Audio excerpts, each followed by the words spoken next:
Hey everybody, this is David with High Shelf Collective, and we are going to be playing some Shadow Scar tonight with Cody.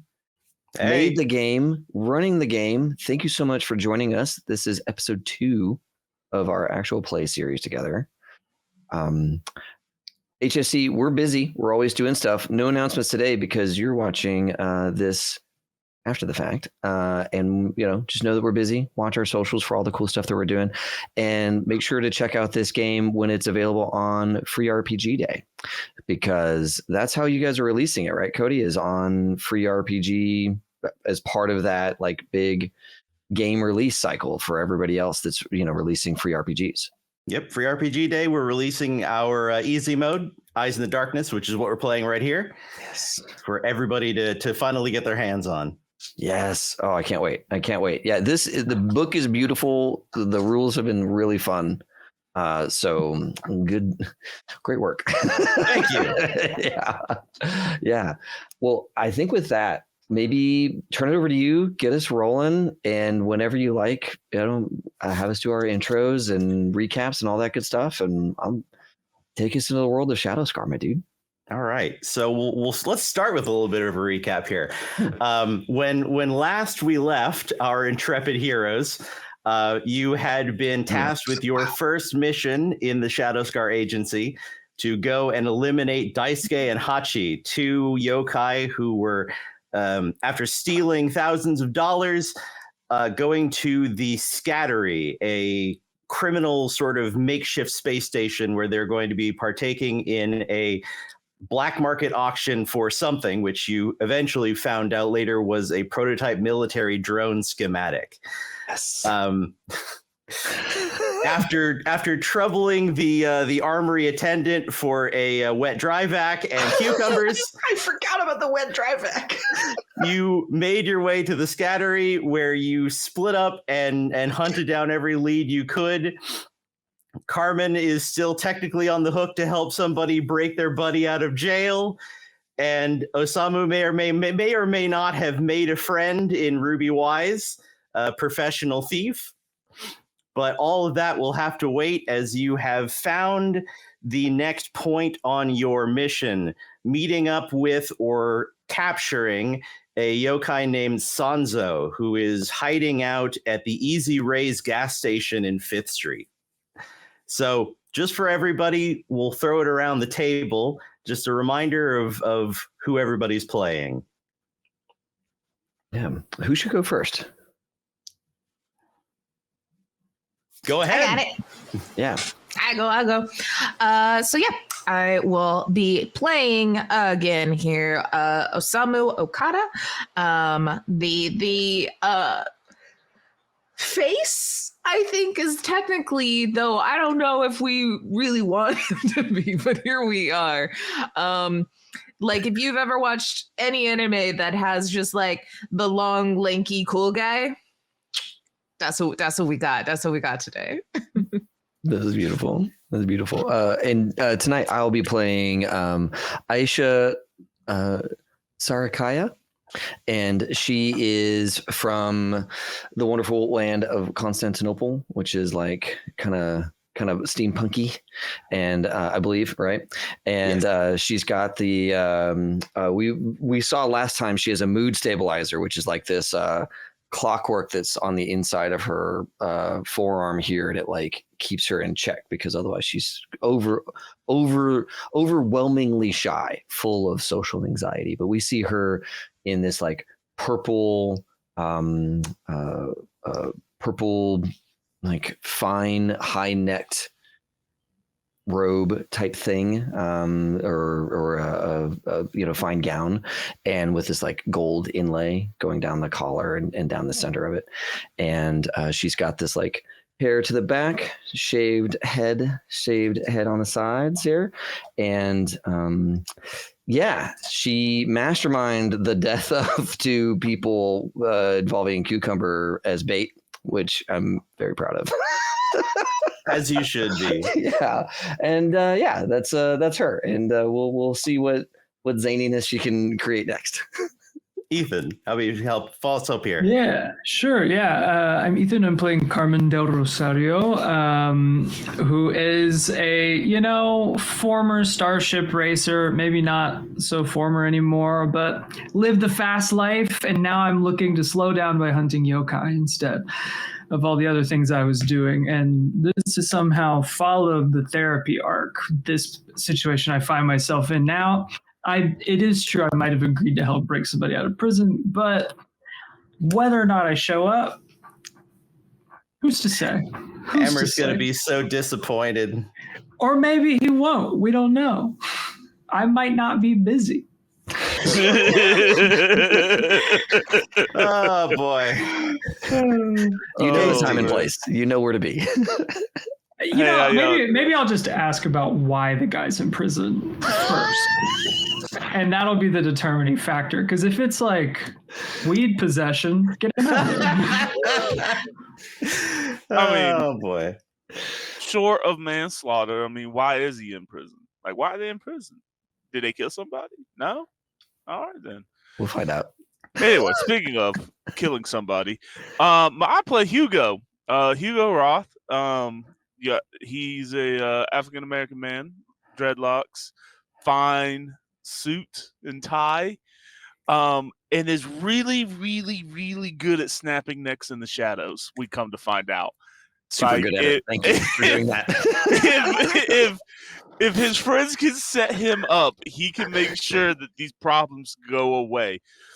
All those years in the trenches have helped him out, silencing Germans. I'm guessing. That's right. That's right. Oh yeah, because you're a World War One. Yeah, I'm a World War One veteran. Yeah. Yeah, and now you're on a space rock, or no, spaceships that are all lashed together. He's adjusting surprisingly well to this futuristic world he finds himself in. But he enjoyed the floating at the very top as he watched his friends fail and or succeed at flirting. Oh yeah, that was so delicious. It wasn't really flirting. It was power moves. Power moves. I knew what I was doing. Osamu's a closer. We can all agree on that. Yes. I got a phone, didn't I? That's true. But not her phone, but close enough. A phone.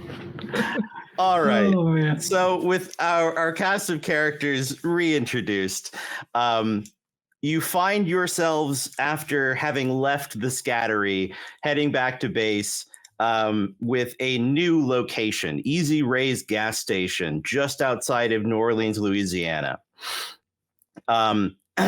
You managed to take out the two yokai who were at the scattery before they were able to escape. You would have found, upon returning back to headquarters, that the mummified claw that I believe Aisha found is used to tear rifts in various realities to allow rift jumping from one dimension to another, which is how yokai get back and forth between the worlds without use of the gates. So you managed to stop them before they tore rift in reality and leapt to another dimension. But now you're going to have to follow down exactly where they were going or would have been going. Yeah. Now, we didn't end up with the money or the schematic. We handed that stuff off, and somebody else within the Shadow Scar agency is taking care of that part, right? Yes. Okay. Yes. All right. No fun drones for us today. No fun. Well, it was only schematics anyway, so you know. That's right. We find the four of you having headed through a gate to Fifth Street's New Orleans, heading to this gas station via an agency vehicle. As you are kind of rumbling down the highway out of New Orleans, you have a few minutes to figure out what the game plan is. All you know at the moment is that there is a yokai of some form who answers to the name Sanzo, who is assumedly either hanging out or hiding out at Easy Ray's gas station, waiting for Daisuke and Hachi to get back with the plans. It's been a little bit, so this may be a little tricky. He may have started to catch on that something is going wrong when they didn't arrive quite on the time he was planning.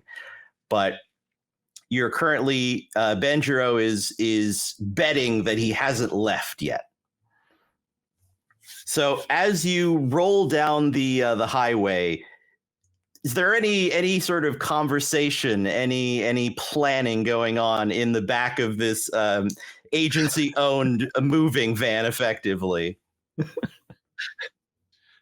right, folks, we're going in hot. Well, we don't know what they look like, right? We need to, surveil, ascertain. Yeah. That. Yes. Okay. All right.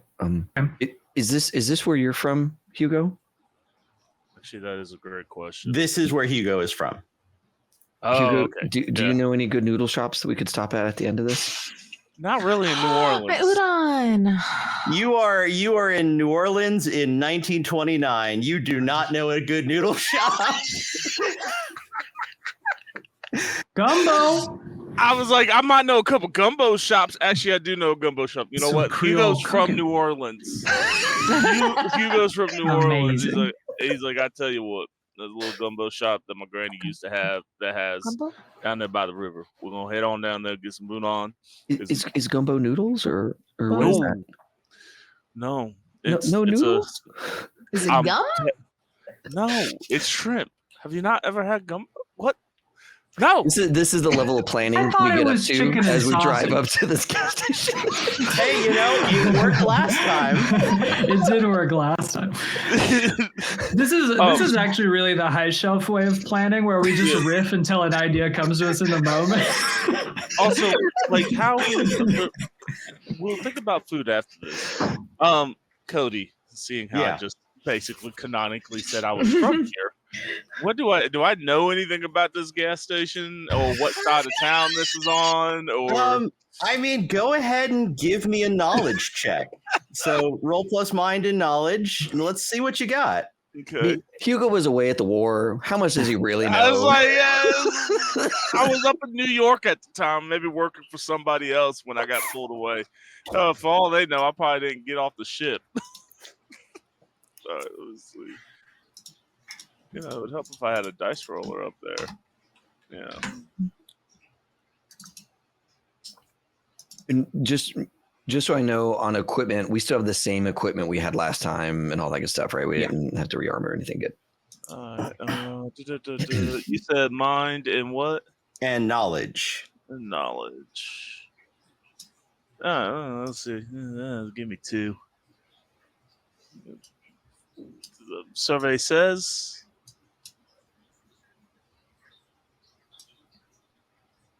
Oh, 6 and a 5. Okay, 3 successes.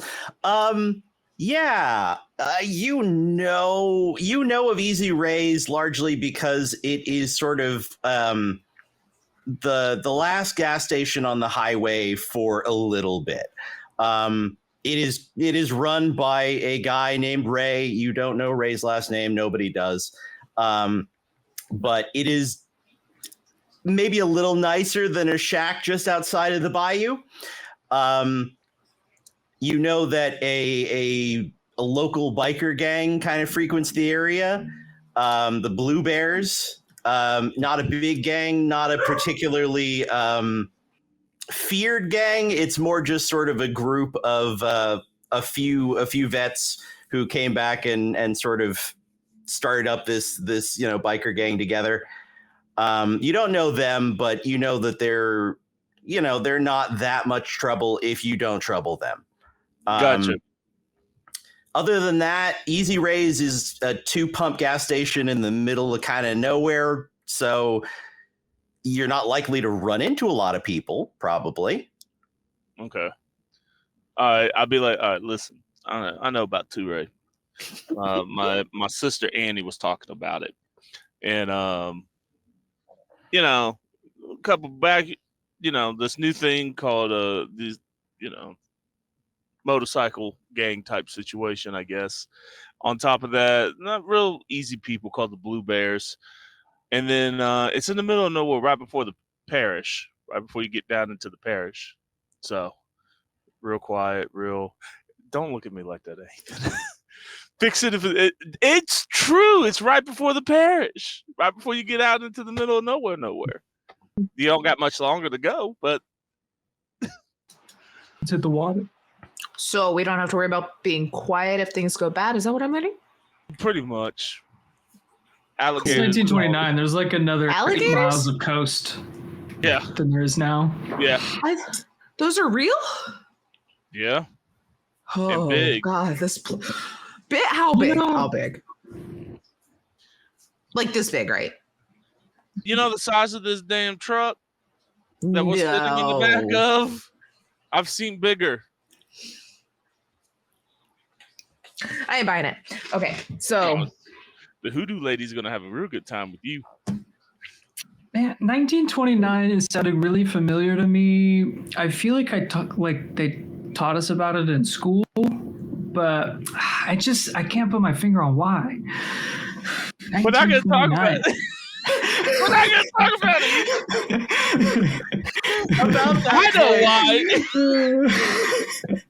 About that point, the truck kind of rolls up to a stop, kind of just outside the area where you have sort of this little sort of turnoff to get to Easy Rays, and you are sort of let off. They're kind of dumping you just outside just to make sure that they don't kind of disturb anything when they get onto the scene. You are probably dealing with a relatively jumpy enemy. True. As I'm getting out of the van, as Aisha's getting out of the van, she's going to look at the driver and says, "Are you going to stick around, or do we need to find alternate travel?" He says, "I'll stick around, but I'll be back here." Yeah. Okay. Thank you. And then she'll very gently shut the door.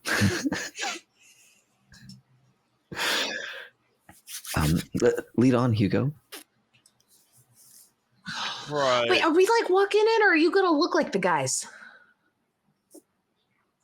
Maybe we should. She puts on the thing to look like one of the guys. You take one of the kamen, one of the masks that you stole from the two dead kappa, and put it on. And there is that sort of shifting and morphing of your form until you look to be a sort of squat, bearded guy. I'll hand you the phone that I stole or got given to because someone else stole it. Don't we have both the masks? You do, but only one person in your crew can use them. Yeah, Yeah. I have the common attunement situation. Yeah. That's fun. So yeah, you hear her affect the voice. She smells like him. Yep. And all of that good stuff. And I'll look at this phone that I was just handed. I don't really know how to use one of these. Are there bars? Are there things? No, there's no service. Okay. Well, To remind, there's only one thing on this phone. It's burner. There is a message that tells Hachi to get the plans of the military drone and meet Sanzo at Easy Ray's gas station in 5th Street. So it's very much a burner phone. okay. And just so I get the atmosphere of the situation, is it nighttime? Is it raining? Kind of what's the... It is a sort of lazy afternoon. The sun is just setting off in the distance. As you have entered 5th Street, unusual perhaps to everybody but Hugo, as you are kind of walking down the road towards this gas station, you can hear sort of the rush of cars going by on the highway and the sound of cicadas in the distance, the kind of rush of wind through reeds, all kind of forming this almost music, this accompanying kind of soft, quiet music as you're moving. I think Carmen's just why is the air so wet? Oh, It's so wet. It's all the steam engines. Where the I don't know. They're doing a regulators very for good this job of stuff. hiding them, but They're- they're clearly here. That's not how any of this works. It's weather. It's not how any of this works. It's weather. You know, it's really Like solar storms? more like regular storms. Okay. Are you not in control of your weather? No, we don't. We're not in control of weather here. Oh, That sucks. As you come up on Easy Raise, you see a moderately sized sort of shack, half kind of put together from sheet metal and stuff like that. There is what appears to be sort of a convenience store built into it, where you can see a few people through the windows. There are 3 motorcycles kind of lined up out front, and an older looking man in overalls currently fueling a big green truck at one of the 2 pumps. This is about all you see at first. There's kind of dense brush around, and the land kind of slopes down into the bayou as you kind of go past the gas station. Out of all of us, we have a person that looks like a Kappa. Well, it looks like a disguised Kappa. Looks like a disguised Kappa. Somebody that looks like I belong here, and then 2 people who absolutely probably don't look like they belong here. You are furnished. You are furnished with clothing by the agency. Okay, I didn't know. Like that being said, it is 1929. And you are very much not the typical people that you would find in rural Louisiana. Hugo, over there at this refueling station, is that the artificer's hut that I see, where they go about the business of making your machinery? That's a gas station where they put fuel in the vehicles, like combustion motors. Okay. That isn't not water. Okay. That's remarkable. You guys are using still like the dead stuff, like in the ground, and then that's so. Huddle up, hey, everybody, huddle up. Like he's huddling everyone up. He's like, listen, we are in Louisiana, okay? Yes. We're Louisiana. We're already probably not supposed to be hanging out together. Let's keep the steamships, especially the steamships, and using of gasoline and that being wild. Let's leave that at the door. All right. We don't want to have. I know nothing about steamships or gasoline, so I will leave it at the door because it's already left my head. I'm simply being truthful with you. I know to put on the face when I go and meet with this artificer. Gas attendants. I knew that. I did know that. All of you have been given a crash course in all of the dimensions, but perhaps it's still taking some time to kind of sink in. Look, Carmen had the sunglasses on and was asleep, just like when all the Kappa information was explained. Excellent. I was doing yoga. I was meditating. He's like, all right, what's the plan? Because I don't think, if I remember right, we can't just be in Kappa form. Like you can't be just walking up. He's gonna freak out.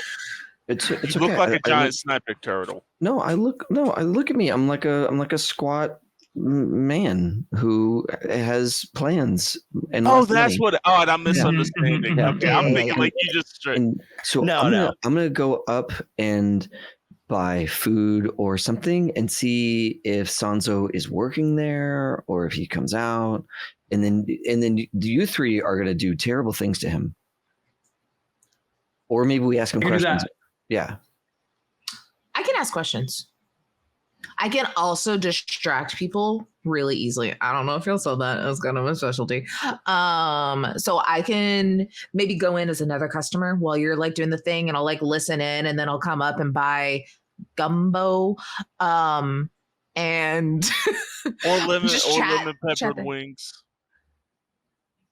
That sounds better. We're outside. You're getting boudin. Like if you're getting anything from a gas station near New Orleans, it's boudin. I'm sorry. Yeah, Louisiana was I'll make a list. activated. He's writing it down. He's going to order all of these things from the gas station that they probably only have like a few things. That wasn't Carmen. That was Ethan. I'm sorry. Yeah, I was like, how much wrong? All right. So I'll go in, listen, distract if need be. All right, so it sounds like arriving on the scene, the plan is that Aisha, disguised as Hachi's disguise, and Osamu are going to go into Easy Rays and look for this Sanzo. Yeah. What are Hugo and Carmen going to do? I know what I want to do, but I'm gonna hold back. Because I feel like Carmen would be super into like a motorcycle, just conceptually. Like I feel like as a racer, it would be like motorcycles seem like the thing. But I'm gonna hold back on talking to the biker gang. We're gonna wait and see what happens first. I'm gonna try to look inconspicuous outside the gas station as much as I can do that. And clearly Hugo goes into stealth mode. Yeah, Hugo disappears into the darkness again. we go to look, and Hugo, where did? Oh, okay. He'll show up when he needs to. In position.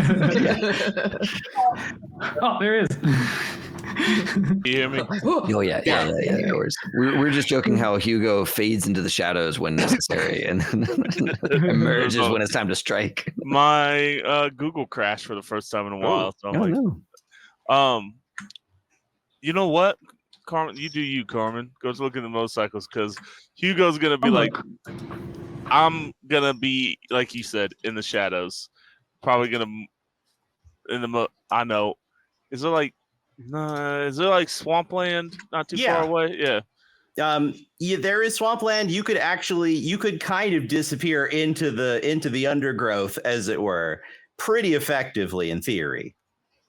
Yeah, I want to be in a way where I can be not but so far away from the crew, but also I can just like shadow leap Assassin's Creed style. Nice. All right. So Aisha in disguise and Osamu, you head up to Easy Rays. Door swings open fine. You see three guys in there. They look reasonably tough. They got the leather jackets.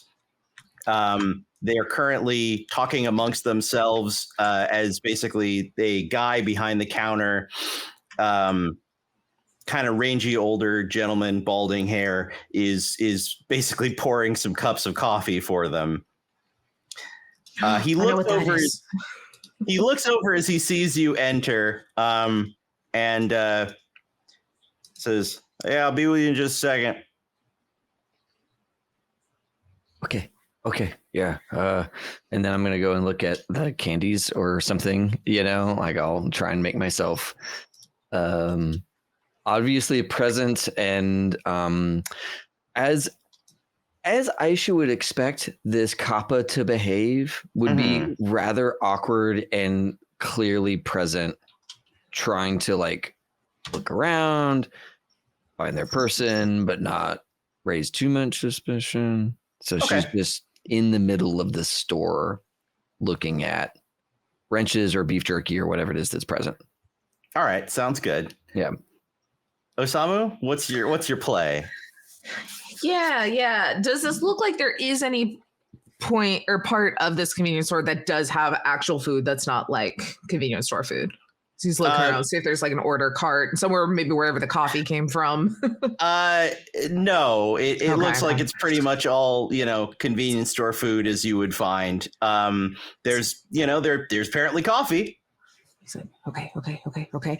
Like trying to remember all those things is like, I don't think I can get that here. Okay, so I think we'll also probably, get a little close to wherever coffee is, as like that is what I'm like waiting for him to return the pot and like make my own, and then like whatever little snacks are right there. I'm just kind of taking time, listening to maybe what the gruff guys are talking about, but trying to make it very obvious that I would like caffeine, please. Okay. Listening in the conversation, it's not deeply interesting. Currently, it sounds like they're talking about some mechanical fix that was required on one of their motorcycles a little bit ago.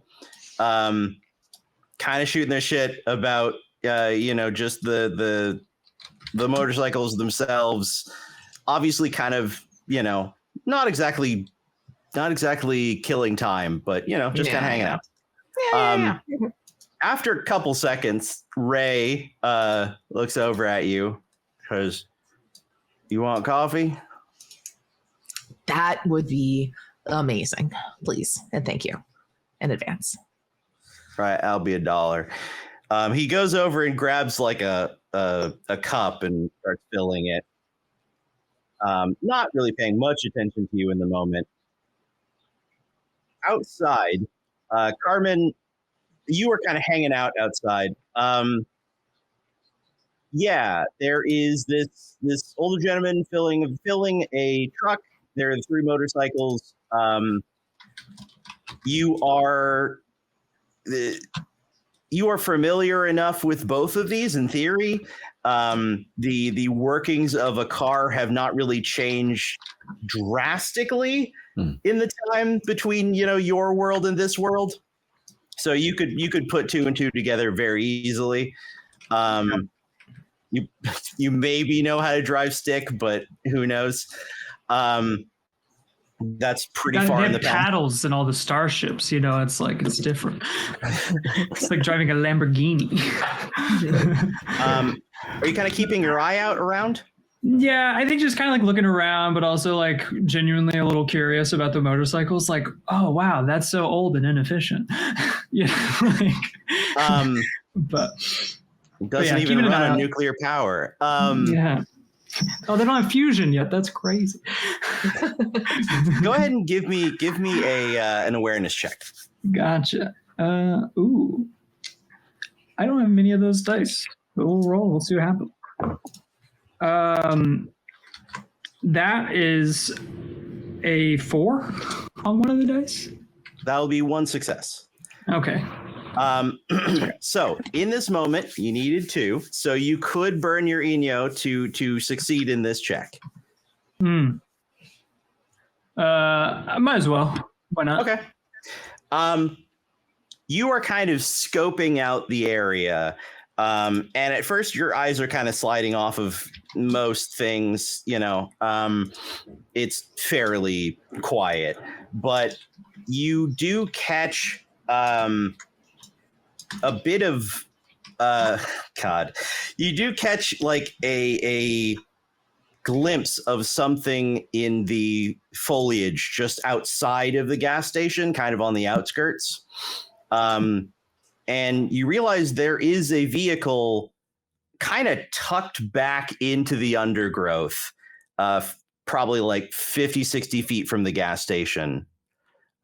Just not idling, but waiting there. I'll use our, like mental communication to just be like, hey, there's a car just kind of hiding in the foliage, and it's not ours.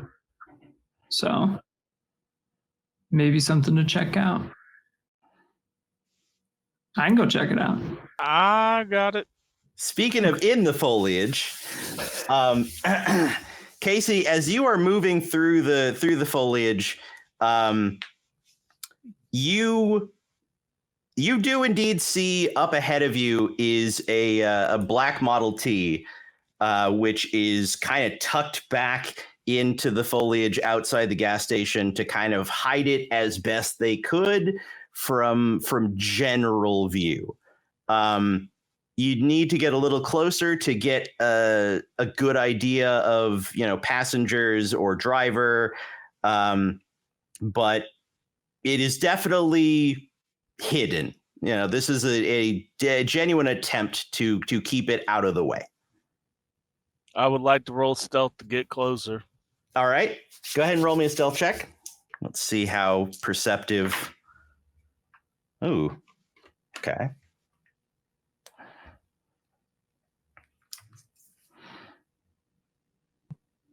Uh, 4, 4, 6, 3. Okay, that's going to be 4 successes.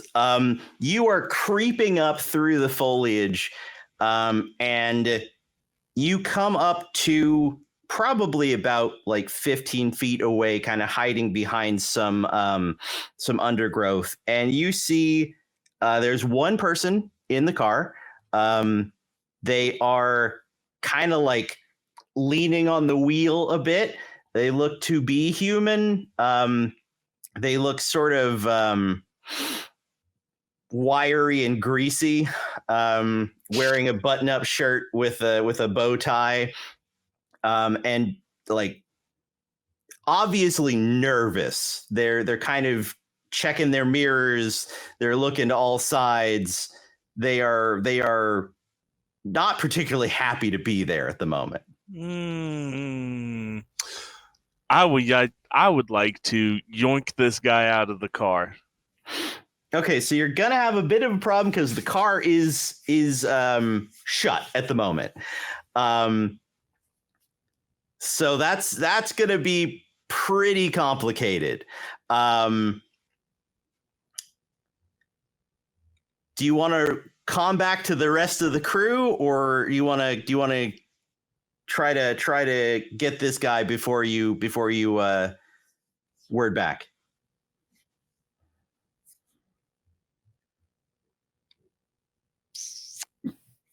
Hugo. Casey, just say it. We all know what your answer is. I was like, let's go for it. Yeah, I'm gonna be like, I'm gonna go get him. All right, so you are creeping up on this car. Go ahead and give me another stealth check as you are like now officially moving up to the side of this vehicle. Ooh.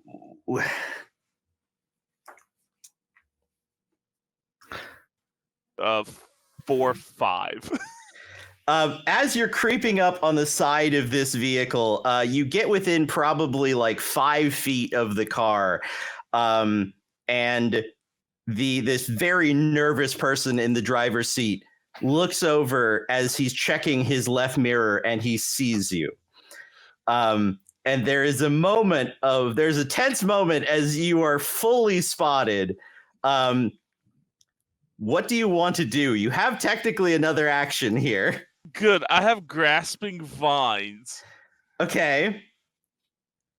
I would like to grab the driver with my grasping vines. Okay. So let's see. Okay. That's really cool. You form the hand sign. These vines curl out from your arms, and you lash one of them out at the driver, who eyes go wide as they see you like emerge out of the foliage and swing this vine whip at them.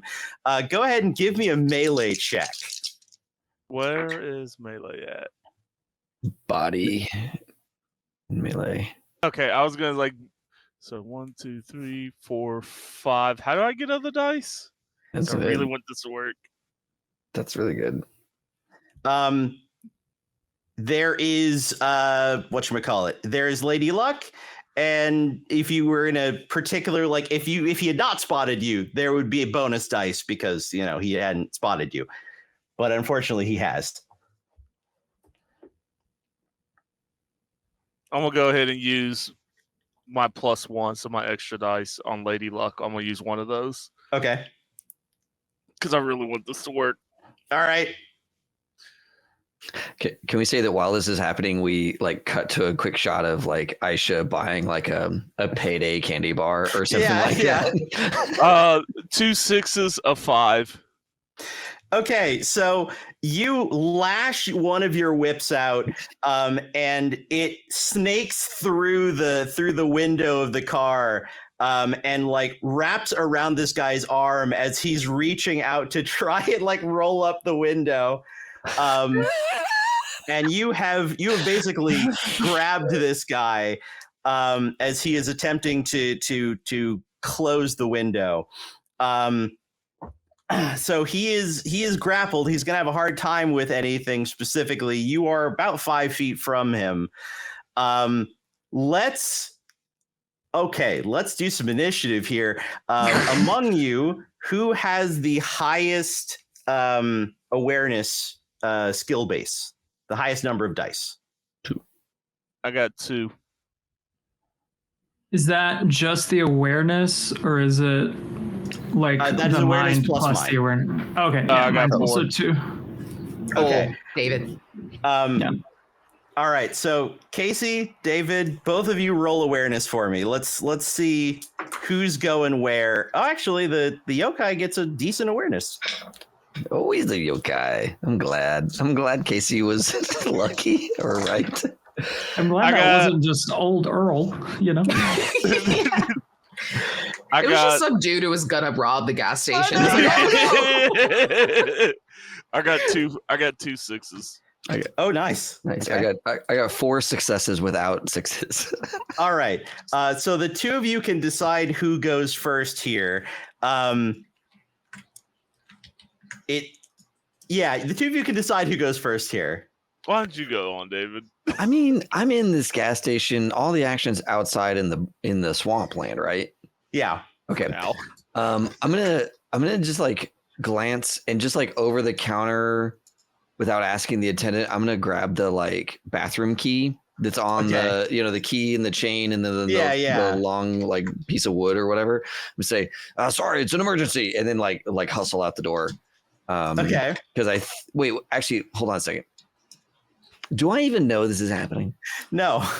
Never Unfortunately, mind. you don't. No, never mind. Then instead, we see in order of initiative, slowly opening the payday bar, right?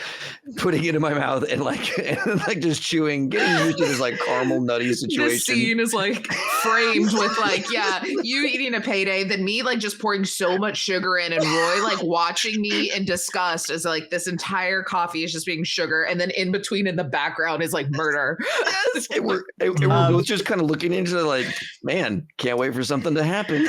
We've got some just like general Bayou blues playing over the speaker. In our point of view, it's super chill. That's perfect. That's what I want. Carmen, you are actually watching this car. So you don't see much, but you see like a sudden movement in this vehicle that is hidden out in the foliage. You're not sure what's going on, but something has made the driver startle. Gotcha. I feel like Carmen would just assume that this is Hugo trying to assassinate someone from the shadows, given how our mission's gone so far. That's fair. Like, this is our first mission together, I think, right? So like, that's all I have to go on is what I just saw, which was him. With Hugo has involved him killing somebody from the shadows. He did just assassinate 2 people from the shadows. So why not a third? Let's go for 3 today. The hat trick, if you will. So I think Carmen's just gonna like kind of briskly walk over that direction. I don't want to alarm everybody inside, but I'm just gonna like kind of do one of those like ooh kind of things, and then just briskly walk towards the underbrush. Like perhaps I have to relieve myself. I don't know, like I'm trying to sell it a little bit. You're briskly walking over. You walk by the guy filling up the truck, who's now, closing up the gas cap and everything. He kind of gives you like a little nod. And you kind of come over to the foliage and now see this greasy looking guy with like a vine wrapped all the way up his arm, like struggling to pull away while at the same time probably trying to start the vehicle. And you see the vine, you like trace the vine back, and you see Hugo like crouched just a bit away from the vehicle. There's probably just that look of like, yep, this is what I expected to see when I got here. I think Carmen's gonna try. I've got like key blocking strikes. Yes. So I think Carver's going to try to just like go in and hit a pressure point through the driver's side window to see if she can subdue this guy pretty quick. Okay, so you kind of, once you're out of the main view, you kind of sprint over and pull a Dukes of Hazzard and slide across the hood of this car and try to key block one of this guy in the car. Go ahead and give me it's a like melee a Model check. T. So you're like vaulting over this tall ass hood. Well, if they got the like running boards package for an extra $35, then it's easy. Right, They got to it's like step up. $15. I remember. Let's go. I remember looking at the like Model T catalog one time in school, and that was the wildest thing. $18 balloon tires. But what is melee? Okay. Yeah, That's it's what you were body and melee. That was Pretty back good, when you that had one. money. You know, Yeah. you were a professional business with balloon tires instead of vulcanized rubber. I've got 2 6s and a 4, and then a 2. So Okay, so you reach in and you strike this guy, and he fully jumps. He does not expect someone else to show up. You could make another strike on him if you like. I don't know exactly how this works. I'm hoping it works a lot like the pressure point strikes from like Avatar, where like now his arm's totally limp. That would be nice. I don't think in it this does. case you are lowering his key reserve, so he will have less magical energy basically to use. That sounds great to me. So yeah, I'll just go ahead and do another one. I'm probably not going to kill him doing this, so I should. No, you won't kill him. Well, okay, well I'll subdue him then. I think that's. Okay, this time not so good. 5 and 2 force. Okay, so you strike true on one, and he kind of like leans down, like almost hiding behind the wheel as you just miss the other one. Okay. I'd also be yelling like, Hugo's got a man. Hugo's got a man with a vine. Oh man, I almost wish you hadn't said anything. Because being stuck in the gas station is comedy gold, but awesome. That does change things in the gas station as I imagine we both start to move out. All right, as you are heading out, in the meantime, Hugo, you've got this guy by the arm. You have him grappled. What do you want to do? I would like to choke his ass out and pass out. I want him to pass out. I don't want to kill him.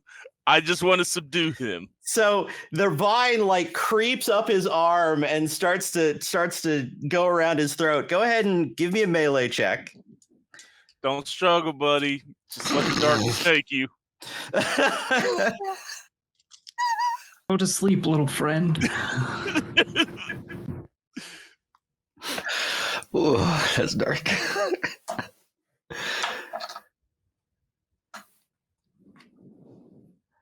Whoo! Oh. 3 6s and a 5. Oh God. So this vine wraps around his throat and he's now like hiding behind the wheel. He's trying to pull this vine off of his throat. You are starting to choke him. You can make another attempt to choke him again. 3 successful attempts and he passes out. You are also dealing damage, but that will hopefully not be, too much at the moment. Don't kill him. Don't kill him, Hugo. Fight 3 the 5s. instinct. Fight I the got 3 urge. 5s. He is managing to kind of like hold this vine off slightly as you are tightening it around his throat. He is successful in sort of stopping this second squeeze on his throat, and having absolutely nothing else to do here, and now somehow surrounded when he wasn't even expecting a conflict. He floors it. Are we going for a trip? Back at coming out of the gas station, you hear an engine roar to life, and you see this black Model T speed out of the brush, like bumping up over some of the foliage. And you see Hugo with like vines wrapped around his arm, going into the cab of this Model T, sort of at the moment pulled off his feet, being dragged along by this car. Carmen, are you gonna try to like get on the runners? I love to hop in the bed. You know, like if I can even just like grab it to hop in the bed, or the runners, I'll take either. All right, give me an athletics check. Difficult here is gonna be 3. Okay, I got 4 dice. It could be worse. It could be a lot worse. Can I say my vines are giving him an extra dice? Or giving him an extra dice? You are not holding this car back. I'm not saying, but the grippy, like the guy's can't move, but so fast. I got a 2 and then a 4, 5, 6. So okay, you basically, as this car starts to fishtail out, you leap onto the runners as it pulls out and sort of spins out onto the highway, dragging Hugo behind it. All right. As this car speeds onto the highway, back to the top here. Aisha, you just heard this. You just see this come roaring out. What are you doing? So is the car near me at all, or is it like gone? It is a healthy 30, 40 feet down the road already. With Hugo, actually, I mean, Hugo would be like 20 feet from you technically, because he's hanging back on the vines. Okay. All right. That's fair. I am going to, oh gosh. You know, sometimes you just gotta go where everybody knows your name. We are going to steal a car. Okay. There is. I need me. And there is the truck, and there are the 3 motorcycles. I don't know enough to not steal a motorcycle, so I'm stealing a motorcycle. Okay, so you run over and throw your leg over one of these motorcycles. Go ahead and give me an engineering check. Ooh, that feels like a thing I would have. Like, I feel like I should have engineering. I don't have engineering. Okay. The difficulty is not high. The difficulty on this is going to be 2. I do. If I would love to use some of my homeland ability here of Gearheart. Okay. And as she mounts this motorcycle and assesses the kickstart methodology here, right? Can I learn something about the rider who operated this vehicle last? Some tidbit of this motorcycle enthusiast. I will give that to you.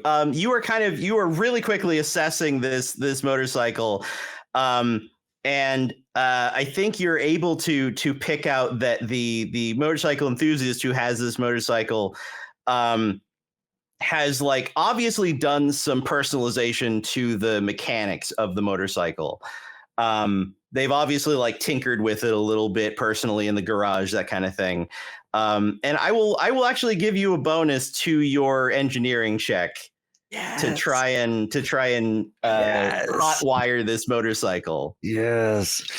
You gotta prime it with 2 pumps from the like fuel bubble, choke it just right, and then she kicks it and it roars to life with 3 successes. I hope that roars it to life. That roars it to life. You take a moment to like assess this motorcycle, and then you're like, no, I got this.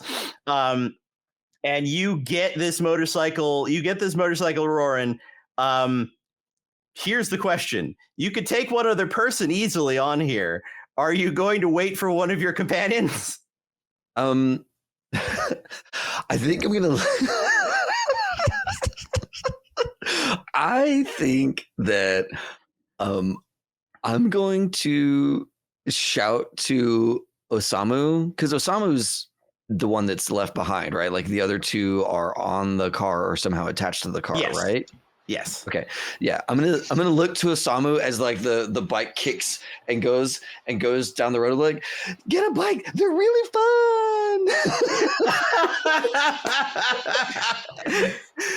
Oh my Sitting here with god. my sugar and a little bit of coffee, like slowly put $1 on the counter.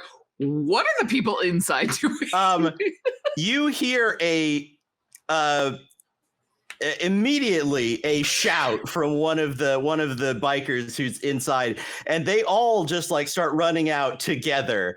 As this, I mean, granted, in their eyes, a squat bearded man steals one of their motorcycles.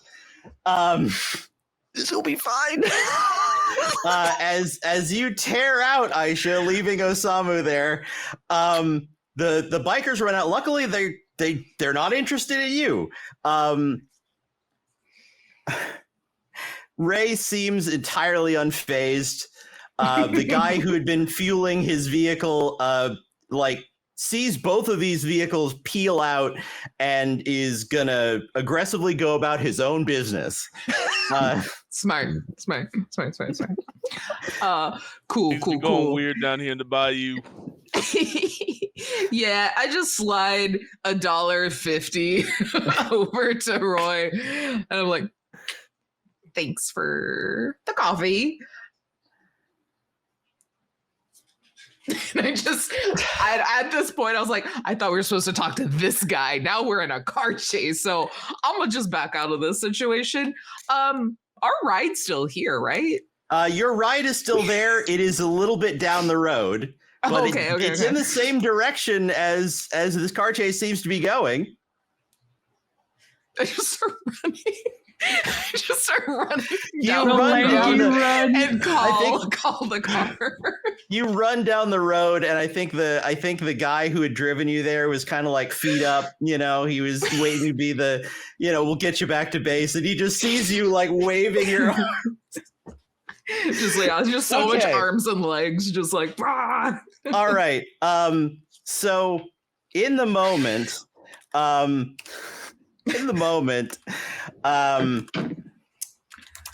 So you are catching a ride. Aisha, you are peeling out after this guy on the motorcycle. You hear the guys in the gang starting to rev up their motorcycles. It sounds like they are going to be coming after you.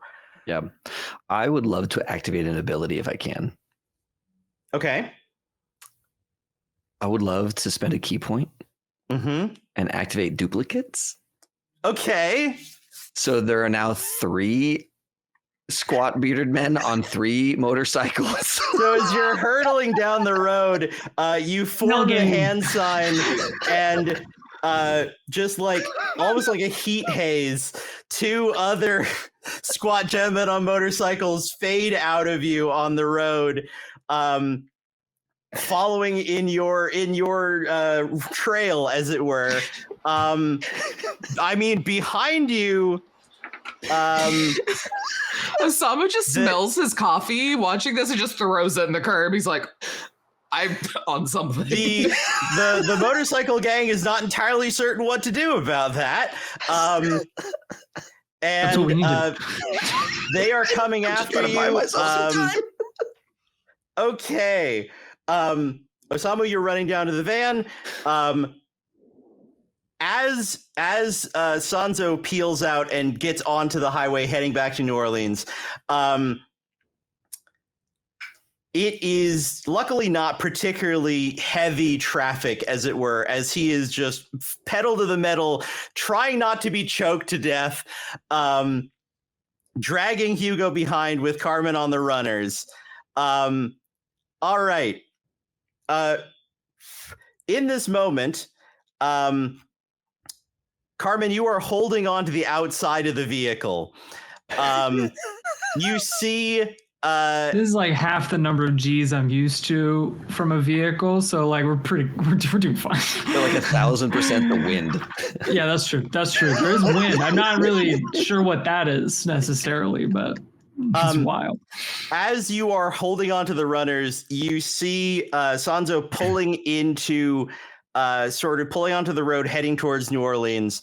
And you see him swerve violently as you come up on a basically a semi truck, basically making its way towards New Orleans.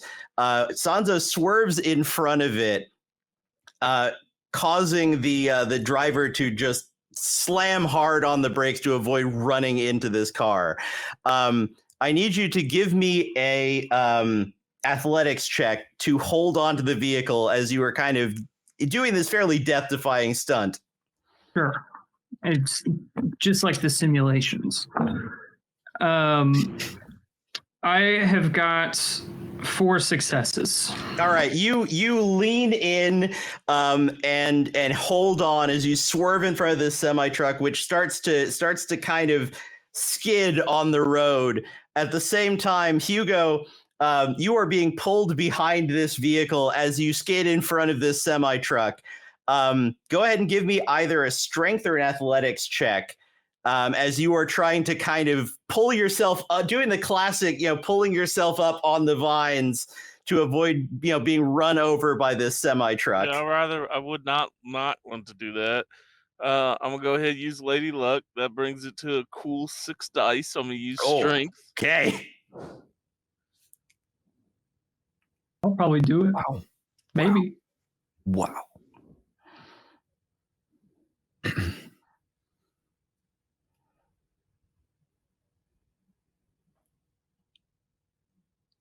Jesus. So like we're testing Lady Luck. It is Casey. Well, Lady Luck has shone bright upon me with four sixes today. Oh my gosh. Okay, so you roll out of the way of this massive wheel. This is the game, guys. This is the game that I have You've all the never luck had dice in. like this. You've never had dice like this, Casey. And you manage to kind of pull yourself up to where you're almost skitching on the back of this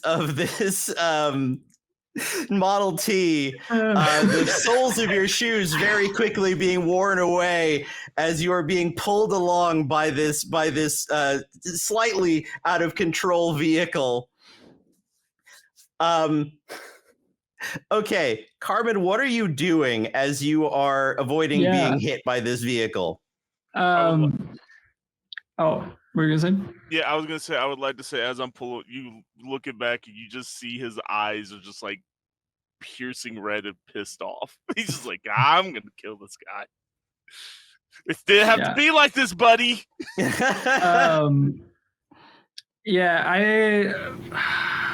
I think one, like Carbon knows if she can get behind the wheel, that it's fine. It could be taken care of.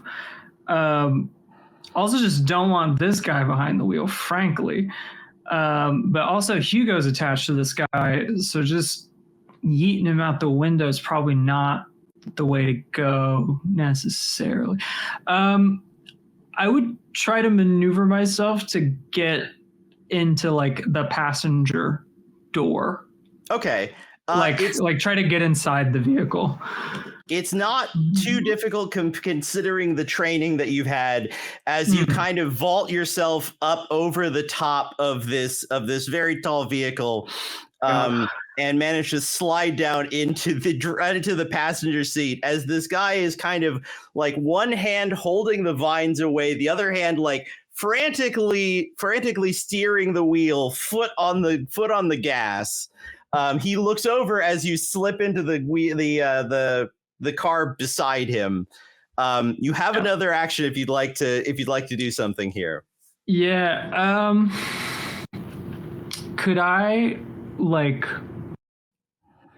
this? I feel like this is pushing the boundaries of of what might be possible for a Model T in the year 1929. But I'd love to just like grab the wheel and just kind of like almost like stop, but just because of like kind of do like a 180. Like Okay, so you want to drifted kind in of like a bootlegger turn. Yeah, to the point where it just like won't keep going and where we can get out of the way of the cars, like on the road. You are gonna need to give me a pretty difficult maneuvering check. Okay. I'm gonna call this 4 successes if you want to be able to pull this off without crashing into somebody effectively. Gotcha. Is this considered maneuvering a vehicle or mount? Yes. Okay, cool. I'm guaranteed 4 successes, but I'll go ahead and roll. That's great. I love this. I love the stunt driver ability that I have.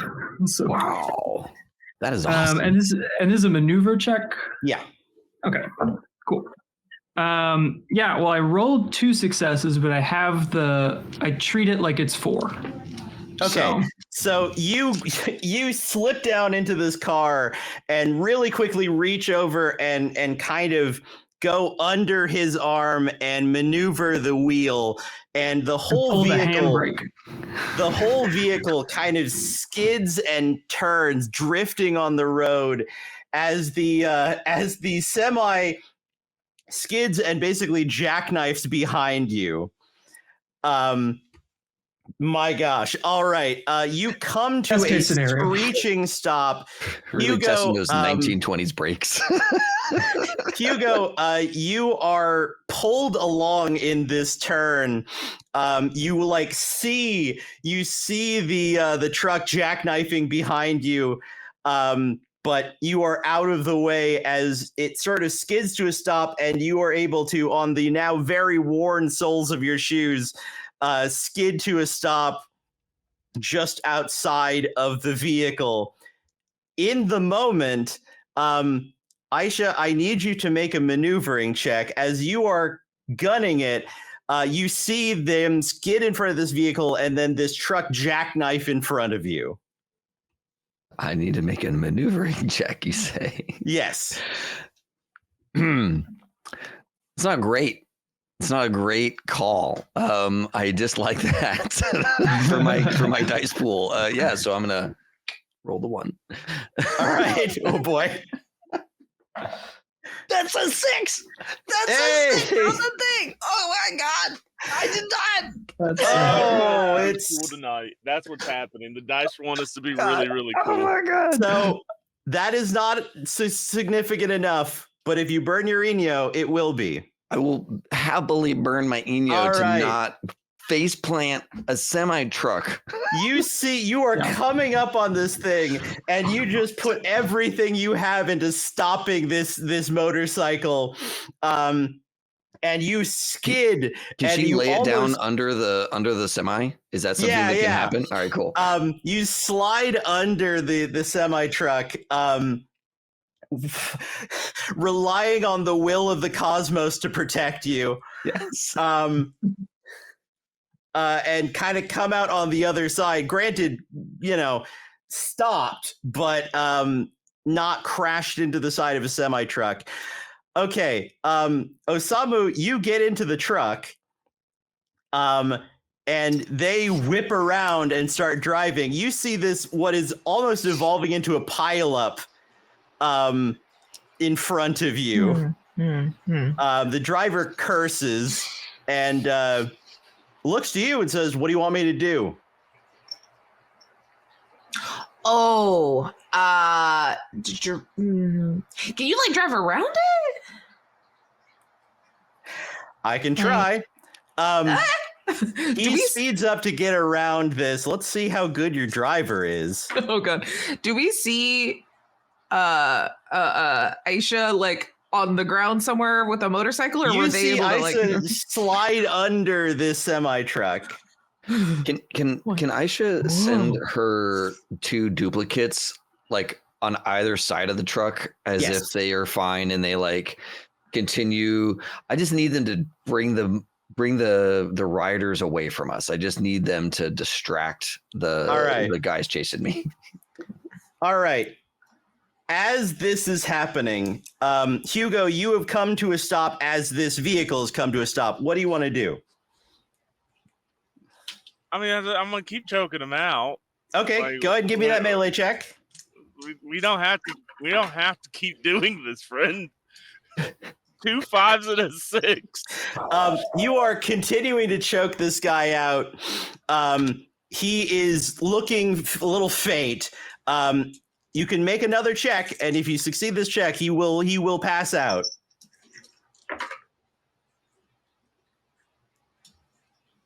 Two, 6, a 4, 1, and a 3. You, Carmen, you see as this like he fully lets go of the wheel to scrabble at the vine around his throat before going limp in the seat next to you. Oh, Okay. yeah.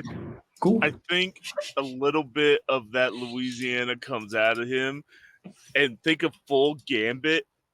He's like, shit, we did not have to do this. We didn't have to do this. It could have been easy. And he's like, and the more of the New Yorker style comes back out. He's like, all right, good job. So Yeah. as this vehicle is jackknifed, and there's been sort of a pileup of other vehicles, this is very quickly becoming a scene. Going around the table, what do you want to do about this? So first, Aisha, you are like your heart and maybe starts beating again as you're pulling yourself to your feet. Yes. Yeah. So Aisha stands up, and currently no one can see her except for maybe the crew that's attached to the Model T, right? Because she's on the other side of the truck now, right? She pulls off the yokai mask and now looks like Aisha. Thus, costume change, kabuki style. No one has seen her today, least of all the gang. That's looking for a squat man with a beard. So take that off, and then kind of billowing away from this motorcycle where she's standing, and out from underneath her like fine gold inlay robes is this like thick, dense fog. Excellent. As I spend another key point. You are summoning a wave of fog, which kind of consumes the area of this crash. More than likely, you feel fairly certain that people are going to think that this is probably something to do with the crash. Yep. And very quickly, the area is consumed in fog that the four of you can see through. I have one other thing I want to do.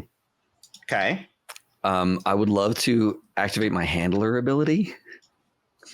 Can I do that too with my mental link off to our handler? Is that possible? Do I have action economy enough for that?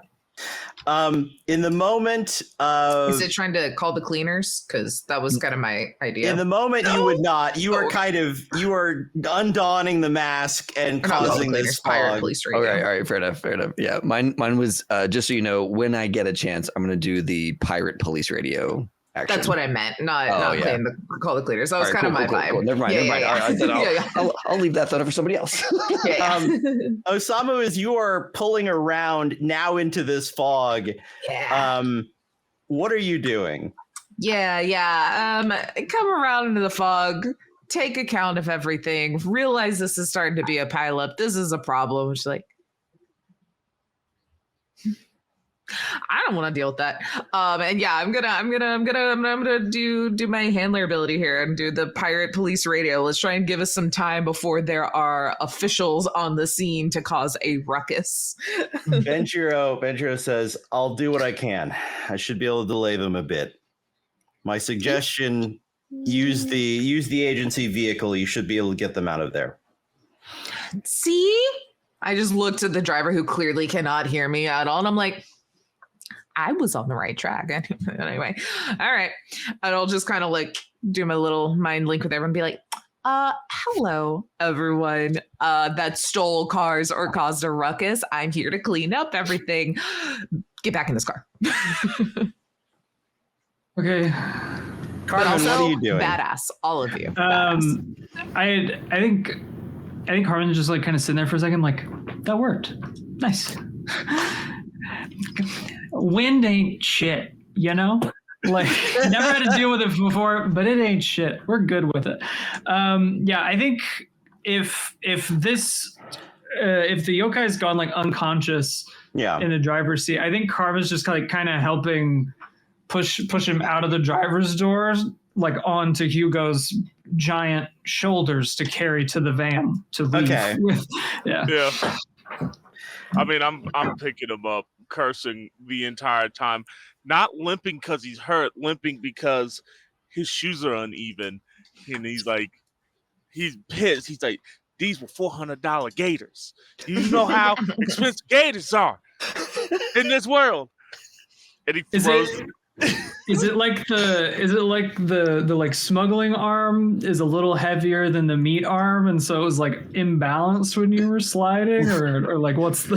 Well, I mean, he was like going back, like as he's like, so it's like, and when you rip that e-brake, he was on his like left leg or right leg, so he got grounded down more, and he throws the He's like, good maneuver, by the way. Yeah. You know, it's like Starship Racing 101, you know. You pile into the back of the truck, and the driver starts moving. You were able to get a decent distance away from the pile up before you hear the sirens, and they actually pass you by as you are driving back into New Orleans.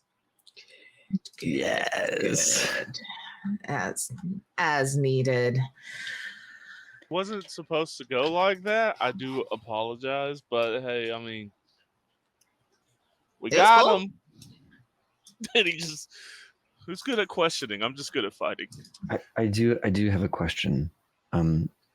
How did he send a text when this phone doesn't have any service in this world? They probably set it up at a different world. Oh, that would make a lot of sense. Okay, yeah, all right. Thank you. Well, we could ask him. I was like, all answers as he menacingly leans over that we're gonna ask when he wakes up. Okay. I'm really glad we didn't try to like kill Roy yet. Do we know his clear yet? Easy Ray. I'm great at names. Roy's got this great fusion place, but that's on the station. That's on the station. We're gonna get udon. We're gonna eat his kolaches. I don't know. Yeah, udon and kolaches. Well, I mean,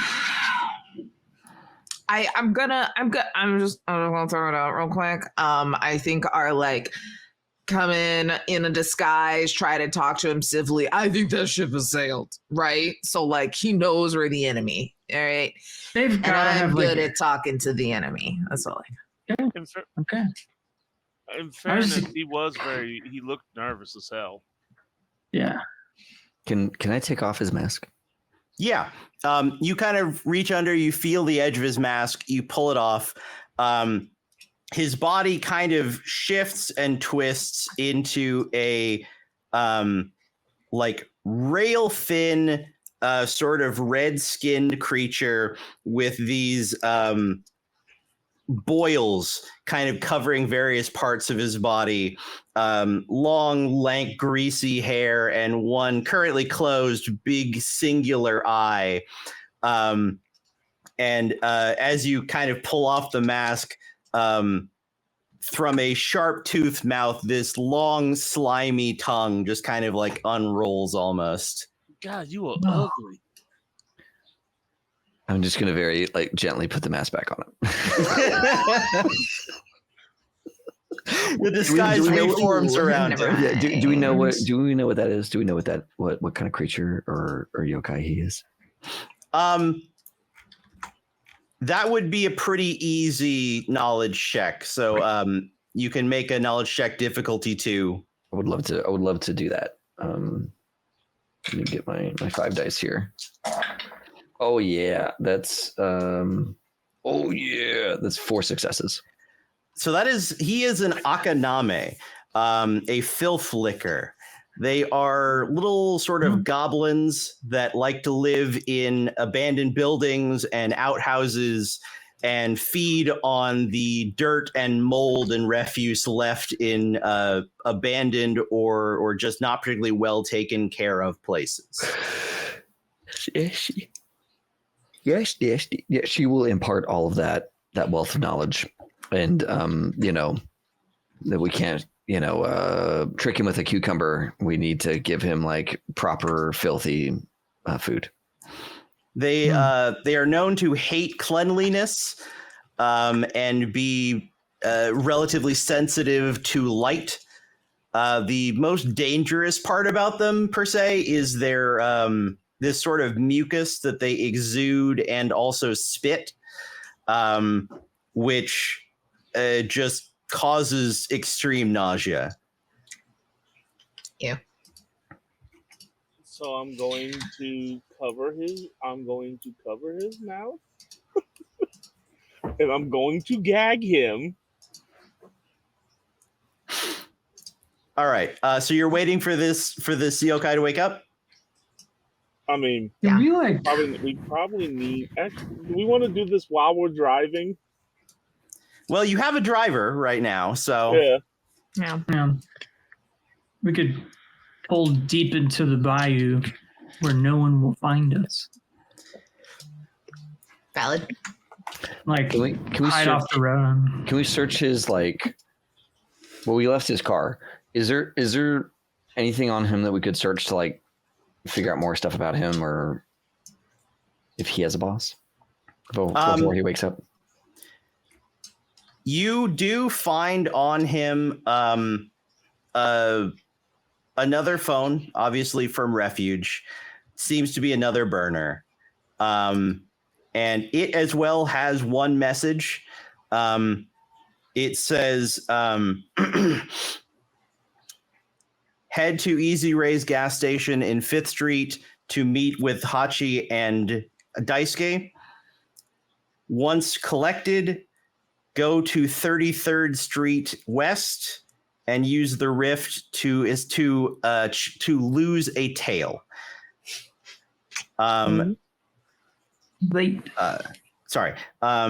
Deposit diagram, and then it just gives what you figure out is basically like a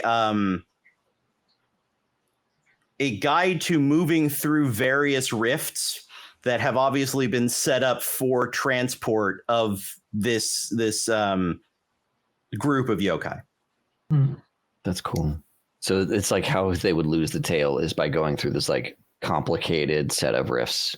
Yeah. That's really cool. Should definitely Does share he that. have a claw on him? He does not. Okay. Which means the rifts must be already set up. Sure. Man, we'll share this with our handler because that's interesting. This is the method of ditching us in our tracking efforts. That's kind of cool. Benjiro says, not entirely unusual, but always a problem. If I'm not going to ask you to rift dive, granted, it would be helpful, but that's quite a lot of danger that's probably not appropriate for your first mission.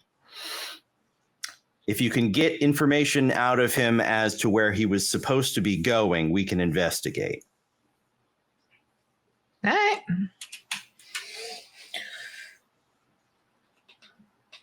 All right. Do we want to pull off maybe a bayou? Just, in case he does get stinky in our car, that could be a problem. Don't worry. It's canonically from here. I have there's an old hunting shack not too far outside the city that we used to use for interesting moments in our day in fishing. We can go drop them off there. You give the coordinates to the driver, and you kind of rumble back out into the bayou until you come to this small shack out kind of on the edge of the water a bit. By now, Sanzo appears to be coming to, and I assume you have secured him in some way. Oh yeah, no, we've hog-tied him. All right. As he's kind of coming he's got to, like a gag or something, right? So Yeah. you can't, like, hit it so he with- doesn't spit this. as long as he's wearing, the common, he does not really have access to as much of his powers, as it were. Okay. Then that is very secured. It's like a little bandana that he can't reach to pull off. It's just stuck on his head. He can still talk to us. He looks around, at first a little drowsy, a little groggy, and then a little frantically, and recognizes, if you're there, recognizes you, Hugo, and you, Carmen. Yeah. Hi, friend. I just like walk over, just like squat down on the ground, just like all legs. Just like, hey, buddy. How was your nap? How you feeling? Unable to spit in your face, he just glares at you, resolute through the gag. Good. I figured as much. I would like to use one of my abilities here, please, and use a key point for Visions of Desire. I want to see what he really wants, what he's really thinking about, what his goal is here. So glimpse the most powerful desire of a character within 25 feet. Him. This desire might be physical, such as money, or a particular object, or it might be intangible, like companionship or acceptance for a person. I just want to get a vibe on this guy. Yeah. You, summoning your magic, you reach into this creature's mind, looking for his greatest desire, and after a moment, you see him without the common, fully in his yokai form, like kind of wallowing in what looks to be perhaps the most disused bathroom you've ever seen.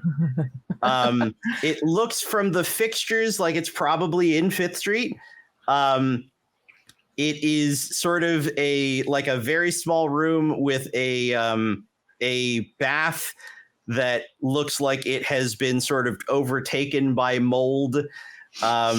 A probably many times overflowed toilet and a sink that has definitely seen better days.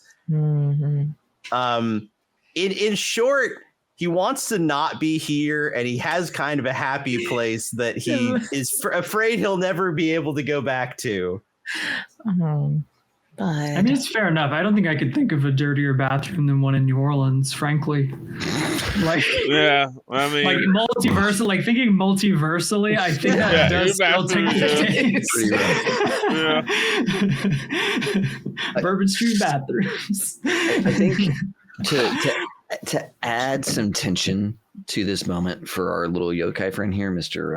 Sanzo, I want Aisha to be outside of this little like meeting area, but like he can see her, but she's wearing one of the common masks, so she's this squat, bearded looking tough guy. And she's got her whip out, and she's like practicing against it like a tree stump. Okay. just like really getting that arm worked up, just getting warmed up, you know. And what I'd love to do is, if I could, like give the folks in the room like an extra die once. Go As ahead. like intimidation. Yeah, Go ahead exactly. and give me either a melee or a manipulation check. Let's see if you can influence this yokai here. Love that. I think I will go for a manipulation then. That is a single 6. I rolled 2 dice and I got a 6 out of the deal and a couple of 2s. You you got to get under his skin a little bit. If you really think about it, maybe less the whip and maybe the fact that you're wearing his associate's mask, which means, some things are implied by that. There we go. I'll work with that. That's fine. That's totally fine with me. Osamu, you see him kind of go a little pale. Yeah. Look, I know we haven't met yet. Nice to meet you. I'm Osamu. You've met these guys, right? Look at these three. They are tough cookies. But you and I get to talk today. All right. I get it. Job's a job, right? Your boss. He nods frantically. Yeah. Bosses, sometimes they ask some things that you don't want to do. Maybe sometimes you have to get I was going to say a little dirty. I know that's what you like, but not like that kind of dirty, like this situation, it's a not good dirty situation, right? Once again, he nods frantically. Sometimes you got to get clean. There we go. This is perfect. What if I told you that if we had a little talk here, you can go roll around in all of that muck out there. You can go find your nice little happy place. And my buddy over here won't be wearing your mask later. Sounds pretty nice, right? The only way we're going to do that is if we have a good chat. He looks concerned, definitely. Like there's a moment where he's very, very obviously considering, and then he kind of pauses and goes a little paler. Go ahead and give me a manipulation check. Oh, I would love to. I don't know if this would apply here. I have an ability called God's Left Eye that lets me see the intentions of a character I can see within 50 feet.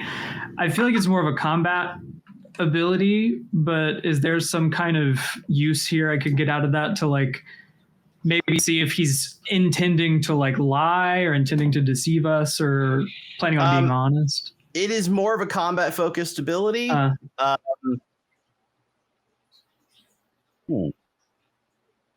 Yeah, I mean, you could activate it and try to read his intention. Let me see this manipulation check first.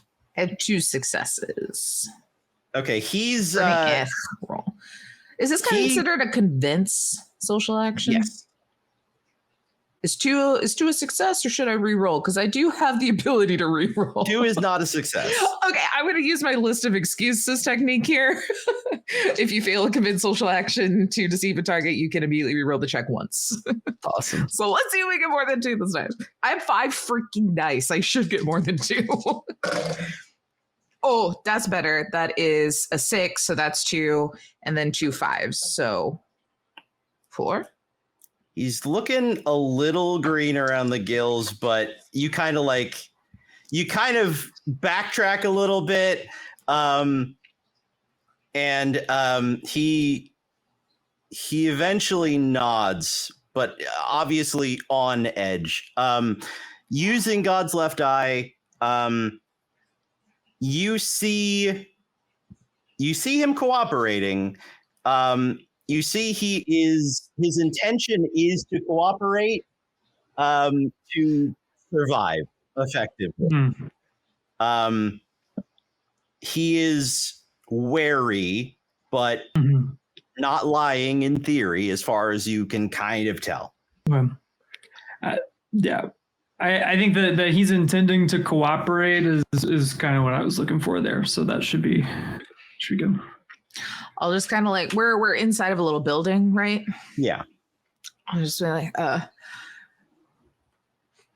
maybe a little mental thing to hear. Or no, I'll say it out loud because it'll probably make familiar. But get a little nod that it seems like he's cooperating, getting kind of the confirmation from Carmen. Will be like, all right, we're getting somewhere. Here, a little show of faith. Hugo, can you head on out there? Get the swampiest, nastiest cup of water for our friend here. Sure.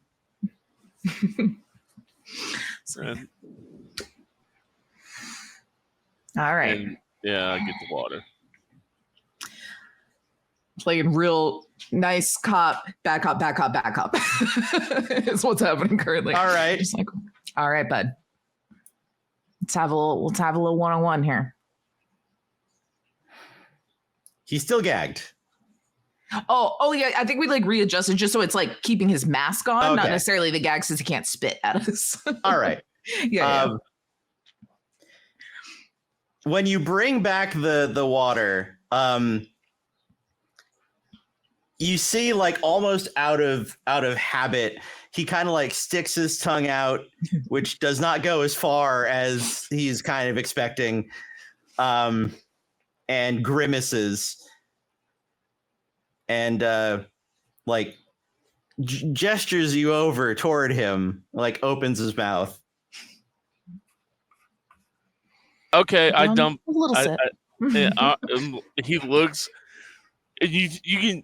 Everybody would be like, waterboarding came across his mind, but he's like, no, I'll be nice, and I'll give him a little sip.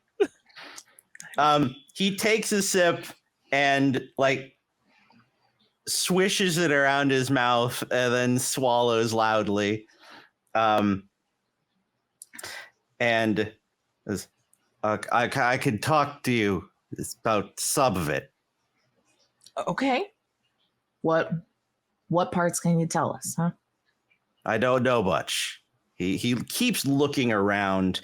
He says, all I know is I was supposed to meet up with Hachi and Daisuke here, take them through the gates with the plaids, go to a shrine in Nakatsukuri on Shikoku. He gives coordinates, like direct coordinates. He says, we're working for a Dodobeki named Kagura. All right. Yeah.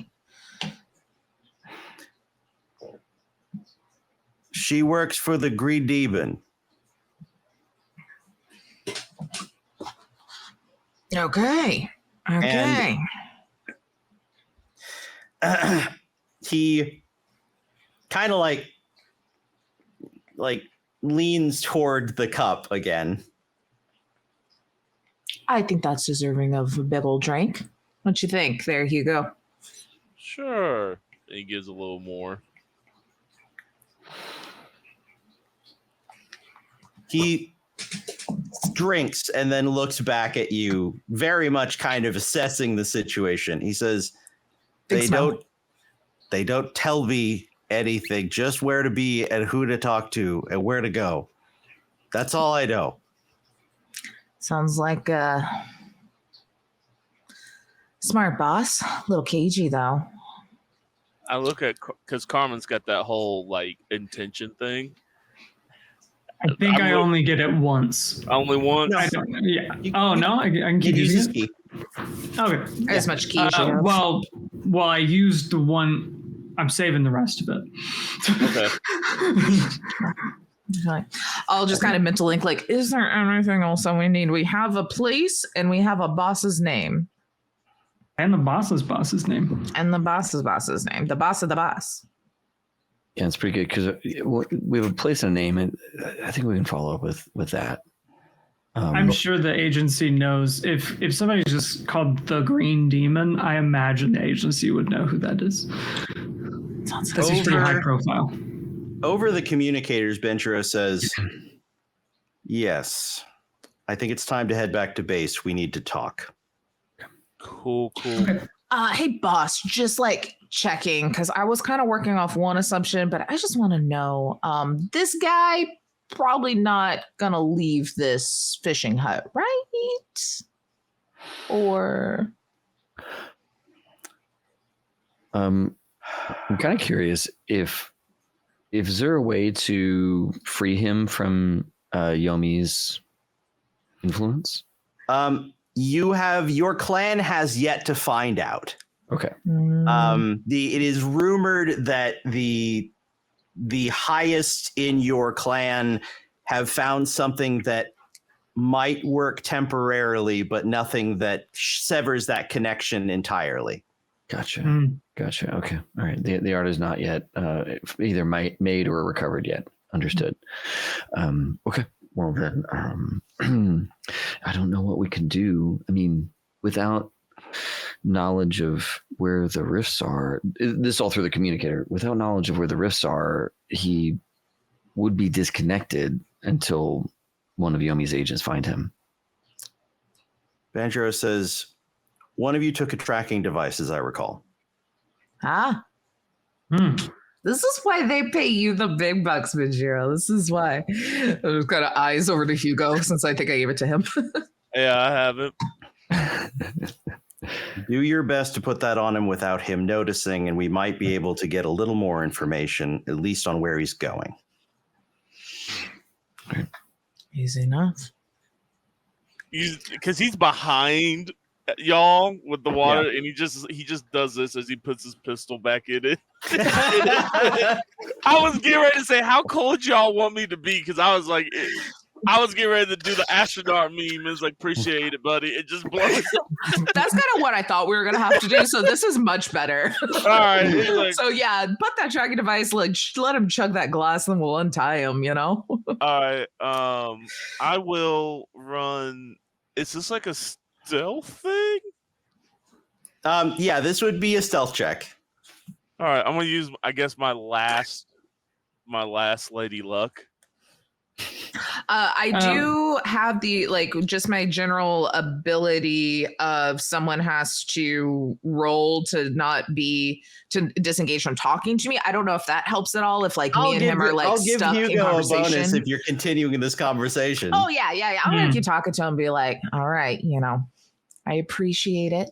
This is super helpful. And look, because you've done us a solid, we're gonna do you a solid.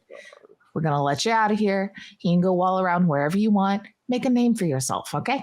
Thank you. I told you everything I know. I swear. That makes me think you haven't, lying. though. Yeah. No, I have. I don't know anything. So, I'm just going to eye him again. So that's 6 total, right? Okay. Because I'm still going to use my Lady Luck. Nice. Okay. 2 5s and a 4. You slip the tracker on him, and he doesn't seem to notice as he is now trying to make sure he didn't somehow back his way out of being let go. Yep. I'll be like, all right, now we're going to let you go. You and I, we're buds. You and them, they're not going to kill you. How about that, okay? So you don't fuck with us, we ain't going to fuck with you. You ready? Sounds like a good plan, right?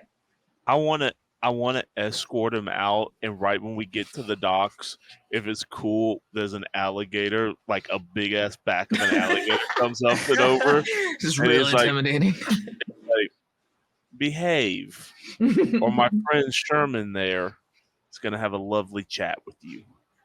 Osamu also looks fucking terrified as he did not think alligator still existed. So he's like, gives him the look like you should behave. Sanzo very quickly actually pulls off the mask.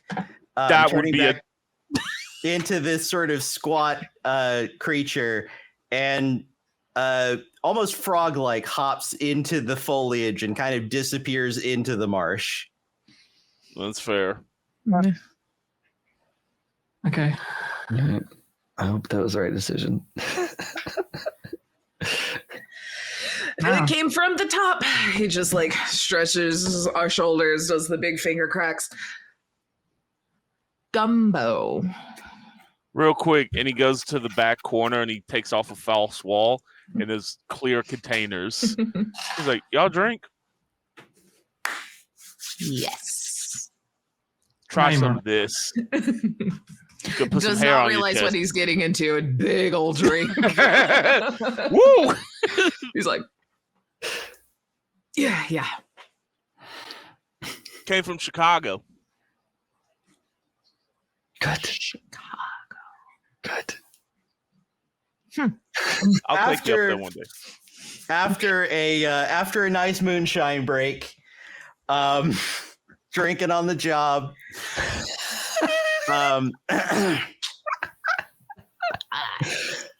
You travel back to an agency-owned bakery, moving back in through the gate in the back of the building. And it's not long before you are back in the briefing room. When you get there, Benjo is waiting for you, nursing a cup of green tea and looking over profiles of several enemy agents.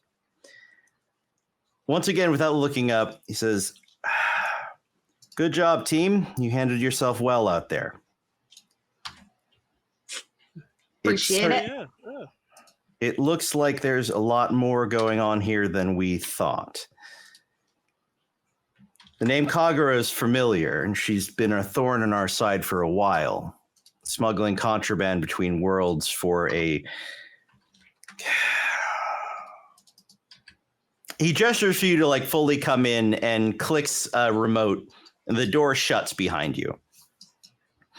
He says, Kagura is a low-level lieutenant for someone named the Green Demon. It's an actor we haven't been able to lock down recently, but who's been causing a lot of problems for us. They have a smuggling ring operating throughout the local mosaic.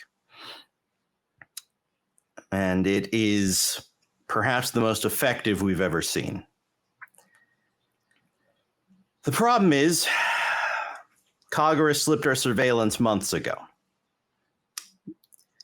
The agency wants us to follow up on her, but she's covered her trail so well that we'll probably be chasing our tails for weeks. I've got an idea of how we can find her, but we're going to have to bend the rules a little bit. Are you in? Biggest sparkly eyes. Uh-huh. I think you would be the one to know how much it's okay to bend the rules. Out of everyone in this room, just first impressions. Aisha might know. That, so, Benj, you tell us.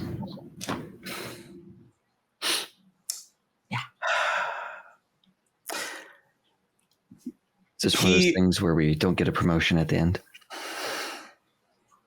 He says, this is certainly an ends justify the means moment.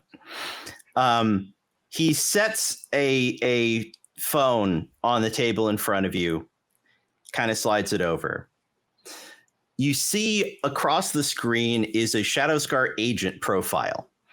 The man staring back at you is young, handsome, slick back blonde hair, and this look of just complete self-assuredness in his eyes. Look at this tool. That's a fellow agent you're talking about. Was. This is Chance Lionheart, a Kuromaku-trained agent from Steel Court. He was a key member in our intelligence network, and he personally kept track of a whole roster of known enemy agents, including Kagura.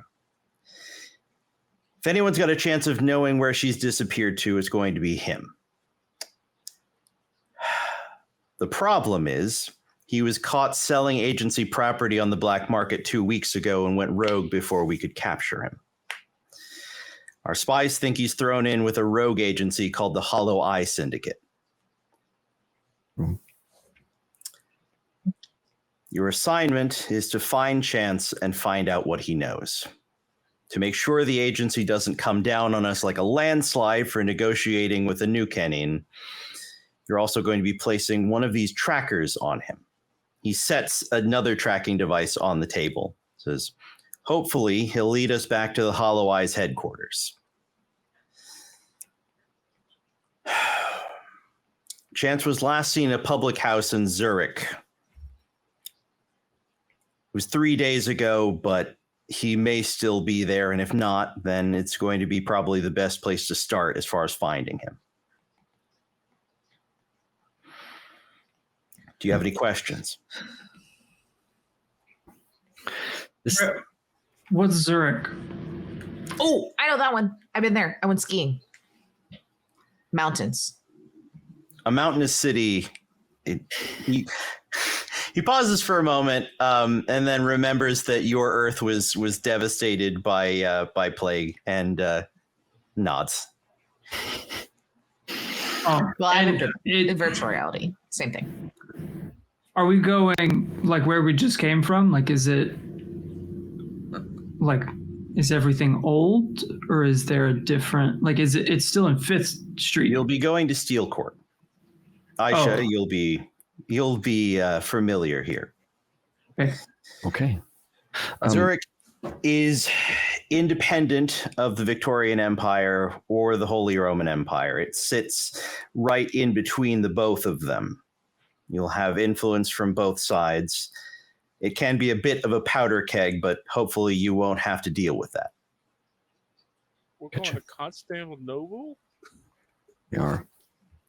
And You are going to Zurich, Switzerland, actually. Oh. Okay. This will be a known fact to Aisha. The others may have kind of picked it up in basic training. There are effectively 4 technically major empires that control most sections of Europe and the surrounding territories in Steel Court. There is the Grand Victorian Empire, which used to be the British Empire, which controls, thanks to the conflicts at the end of the Napoleonic War, all the territory the British held in the 1860s, plus basically the entirety of Western Europe, all the way to the edge of France and Germany.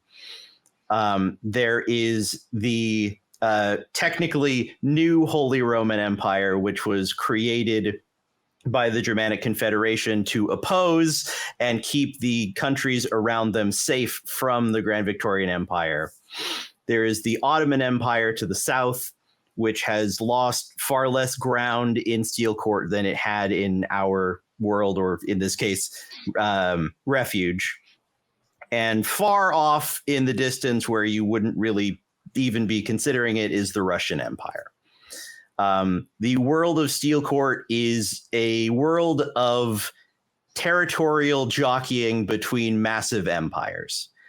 Zurich being in the middle of 2 of those, it can be a hotbed for conflict, but like Benjo said, hopefully that shouldn't be a problem for you. I am curious about this other faction that he's thrown his lot in. What can we expect from them? We don't have a lot of information on the Hollow Eye Syndicate. It is a loose association of New Kenyan missing agents, rogues, if you will. They seem to work together when it suits them and to avoid being caught by the agency. Obviously, desertion from the agency carries a steep penalty, so they are looking to avoid that. Is it death? Yes. Okay, I just wanted to make sure there wasn't something like worse than that on the table. Sorry, I'm not planning on going rogue. I just in case. Yeah. You're not much of like a joke guy, huh? Wow. God. You're like my first and second therapist. First and second therapist? The third one's hilarious. I have to wrangle the 4 of you, so yes, my humor is lacking. It might help if it wasn't. Yeah, honestly. That's not wrong. We'll go for karaoke after this one, I think. You know, once we get like a little break, I think everybody loosens up with karaoke. That's right. Across the mosaic. It's Karaoke? Ah, sad.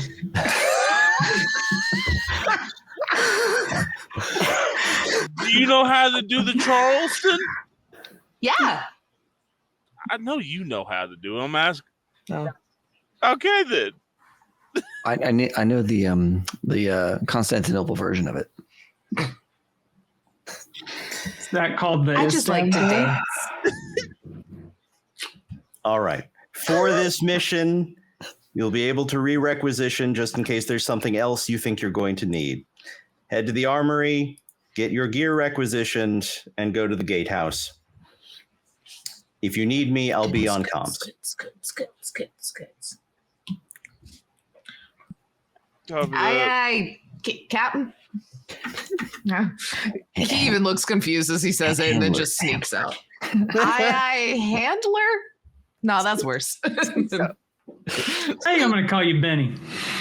Spinning the jets. Are we the Jets? I don't understand that reference. Never mind. He doesn't say that. I mean, Taylor says it. He doesn't. So you have an opportunity to requisition. You return everything you requisitioned previously. Yep. You have an opportunity to re-requisition now, knowing that you will be on a different type of mission, as it were. Very much information gathering and infiltration as of the moment. As of the moment.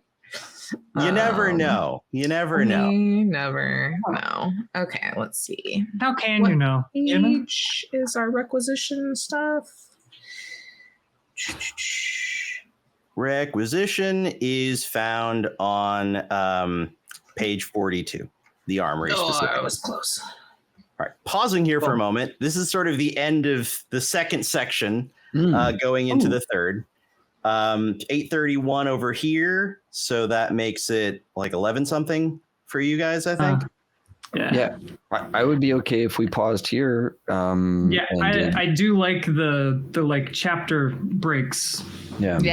Those are good. Yeah, before we do our shopping episode bit. Yeah. Yeah, because you know we got more bits. That's right. Yeah, I got more clever things to ask for from the quartermaster. Now we have so much time to think about what we want to ask for. That's right. What a wild little game we'll play here. I know. All right. Well, here let's close it out real quick before we go into our post-show reverie. Everyone, thanks a ton for watching. This has been Shadow Scar, run by Cody and made by Cody Pondsmith. Thank you so much again for joining us and running this with us, dude. Absolutely. I'm having a great time. Oh my It's gosh, so yeah. fun. Yeah. So, of course, tune in next time as we find out more on how things go with this Green Demon situation in Kagura and all of those problems that we're gonna find, and it's gonna be great. Yeah, we're definitely going to know what to do about those problems. We're going to be super organized, super planned. Hugo is going to have a great plan. Hugo. And with that, as always, have fun and play well. May all your rolls be crits.